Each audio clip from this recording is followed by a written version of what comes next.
नमस्कार मंडळी. 17 फेब 2026 रोजी आहे सूर्यग्रहण. आता या सूर्यग्रहणाचा तब्बल 4 तास 32 मिनिटे हा सूर्यग्रहण असणार आहे.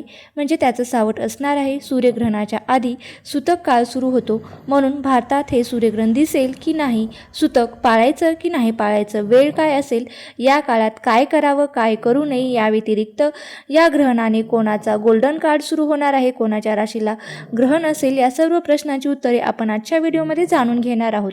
बघा, 16 फेब्रुवारी रोजी होती ती सोमवती अमावस्या होती. अत्यंत शुभयोग जुळून आलेला आहे. मात्र जोडूनच अर्थात दुसऱ्या दिवशी 17 फेब्रुवारीला सूर्यग्रहण आलेलं आहे. म्हणजे आज सूर्यग्रहण आहे. तर सकाळी 9:06 पंचक देखील सुरू होत आहे. जेव्हा अमावस्येला ग्रहण येतं तसंच पंचकाचा काळ असतो, तेव्हा काही गोष्टींची विशेष काळजी घेणं आवश्यक असतं. या दिवशी केलेल्या छोट्या चुका देखील मानसिक आणि आर्थिक त्रासाला कारणीभूत ठरू शकतात असं म्हटलं जातं. शिवाय या दिवशी काय करावं ज्यामुळे तुमच्या मनोकामनाही पूर्ण होतील, हे सुद्धा आपण बघणार आहोत. तर 2026चे पहिले सूर्यग्रहण असणार आहे 17 फेब 2026 या रोजी कुंभ राशीत आणि धनिष्ठा नक्षत्रात सूर्यग्रहण लागणार आहे. हे कंकणाकृती सूर्यग्रहण आहे. सूर्यग्रहणाच्या दरम्यान सूर्याचा आकार हा कंकणाकृती दिसणार आहे. अनेक लोकांच्या मनात प्रश्न असतो की हा ग्रहण भारतात दिसेल की नाही, तर याचा सुतक काळ लागू होतो की नाही. तर भारतीय वेळेनुसार सूर्यग्रहण 17 फेब्रुवारी मंगळवारी रोजी दुपारी 3:26 सुरू होऊन ते सायंकाळी 7:57 असणार आहे. या सूर्यग्रहणाचा एकूण कालावधी 4 तास 32 मिनिटांचा आहे. तर सूर्यग्रहण लागण्याच्या आधी 12 तास आधी सुतक काळ लागू असतो, परंतु 17 फेब्रुवारीला सूर्यग्रहण भारतातून दिसणार नाही, त्यामुळे याचा सुतक काळ देखील मान्य असणार नाही. आता 16 फेब्रुवारीला सोमवती अमावस्या आहे आणि 17 फेब्रुवारीला हे सूर्यग्रहण आहे. तर सोमवती अमावस्या दोषातून मुक्ती मिळवण्यासाठी आणि शुभफळ प्राप्त करण्यासाठी सर्वोत्तम मानली जाते. पण या तिथीमध्ये पंचक सुरू होत असल्यानं काही विशिष्ट काम करणं वर्ज्य मानले जातात. त्यामुळे या दुहेरी योगाच्या दिवशी सावधानता बाळगणे तेवढेच गरजेचे आहे. सोमवती अमावस्येचा ग्रहण व पंचक या काळात कोणत्या चुका टाळाव्यात, तर नवीन कामाची सुरुवात किंवा आर्थिक व्यवहार टाळावे, घर बांधणी दुरुस्ती काम करणं टाळावे, वाहनात पडणं किंवा नकारात्मक विचार टाळावे, कोणाकडून कर्ज घेणे किंवा देणे टाळावे, कोणाशी तुळशीची पानं तोडणे किंवा झाडं कापणे हे सुद्धा वर्ज्य मानलं गेलेलं आहे. आता 17 फेब्रुवारी रोजी होणाऱ्या कंकणाकृती सूर्यग्रहणाबद्दल काय आहे, तर बघा, एक महत्त्वाची भविष्यवाणी आहे की येथे ग्रहण केवळ खगोलीय घटना नसून अनेक राशींसाठी गोल्डन पिरियड सुद्धा म्हणजे सुवर्ण काळ सुरू होत असतो, अशी आध्यात्मिक आहे. बघा, 17 फेब्रुवारी 2026 रोजी कंकणाकृती सूर्यग्रहण म्हणजेच रिंग ऑफ फायर दिसणार आहे. या ग्रहणासोबतच सोमवती अमावस्येचा प्रभाव आणि पंचक काळ यांचा दुर्मिळ योग जुळून येत आहे.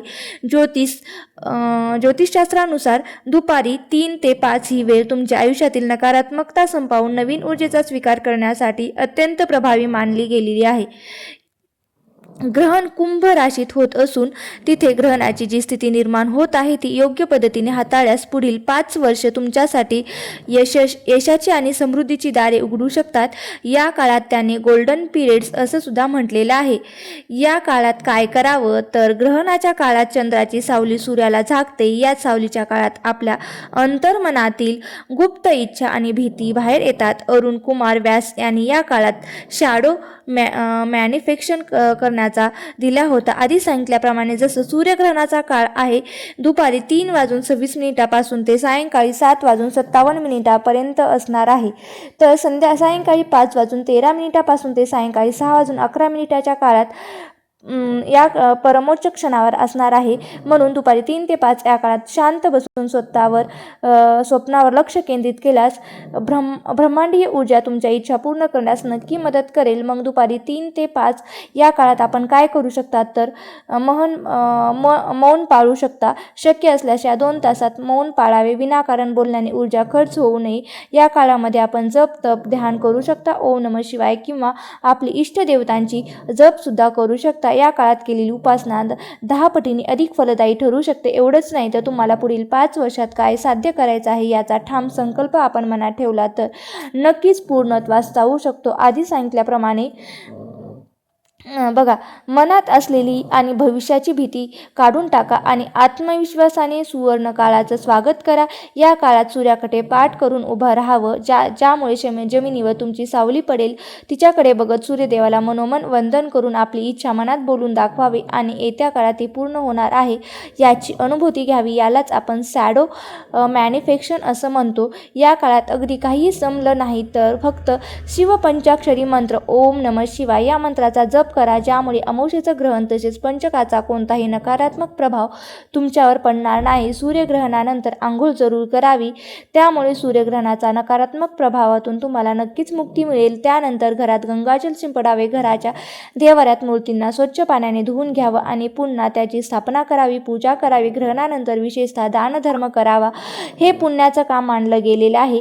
हिंदू धर्माच्या मान्यतेनुसार सूर्य आणि चंद्रग्रहणाचा संबंध हा राहू आणि केतूशी मानला जातो, ज्यांना पाप किंवा छायाग्रह देखील मानले जाते. म्हणून सूर्यग्रहणाच्या काळात सुतक पाळलं जात असतं.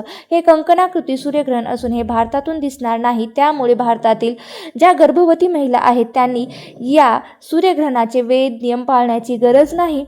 तरीही तुम्ही तुमच्या घरच्यांशी बोलून याची पुष्टी करू शकता, पण हे भारतात दिसणार नाही. त्यामुळे तुम्हाला ज्या गर्भवती स्त्रिया आहेत त्यांच्यासाठी हा खास व्हिडिओ आहे, कारण गर्भवती स्त्रियांनी सूर्यग्रहणाचे नियम किंवा वेदातील नियम पाळण्याची काहीही गरज नाही. बघा, हे सूर्यग्रहण कुठे दिसणार आहे तर हे सूर्यग्रहण आफ्रिका, अर्जेंटिना, मॉरिशस, चिली किंवा दक्षिण आफ्रिका, अंटार्क्टिका, दक्षिण अमेरिकेतील काही भागात हे सूर्यग्रहण दिसणार आहे. आता सूर्यग्रहण लागण्याच्या 12 तास आधी सूतक काळ लागू होतो, परंतु 17 फेब्रुवारीला हे सूर्यग्रहण भारतात दिसणार नाही, त्यामुळे याचं सूतक काळ देखील मान्य असणार नाही. त्यामुळे गर्भवती स्त्रियांनी घाबरायची गरज नाही. आपल्या प्रथा पद्धतीनुसार आपण सूर्यग्रहणाचं सूतक पाळू शकता. 16 फेब्रुवारी 2026 रोजी सोमवती अमावस्या अत्यंत शुभयोग जुळून आलेला आहे. मात्र जोडूनच अर्थात दुसऱ्या दिवशी 17 फेब्रुवारीला हे सूर्यग्रहण आलेलं आहे. याच दिवशी सकाळी 9:06 पंचक देखील सुरू होत आहेत. तर बघा, जेव्हा अमावस्येच्या सोबत ग्रहण येतं तसेच पंचकाचा काळ सुद्धा येत असतो, तेव्हा काही गोष्टींची विशेष काळजी घेणं आवश्यक असतं. या दिवशी केलेल्या छोट्या चुका देखील मानसिक आणि आर्थिक दृष्ट्या आपल्याला त्रासाला कारणीभूत ठरू शकतात. असं म्हटलं जातं. 17 फेब्रुवारी रोजी होणाऱ्या कंकणाकृती सूर्यग्रहणाची संपूर्ण माहिती आणि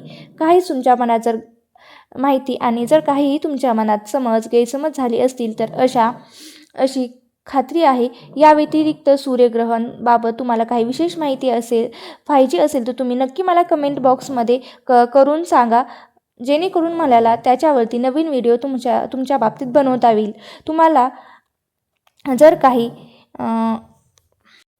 जर तुम्हाला ग्रहणाबाबतीत काही शंका असतील तर तेही तुम्ही मला कमेंट बॉक्समध्ये नक्की कमेंट करून विचारू शकता. धन्यवाद. तुम्ही व्हिडिओ शेवटपर्यंत पाहिला असेल अशी मी आशा करते. धन्यवाद. श्री स्वामी समर्थ. जय जय स्वामी समर्थ.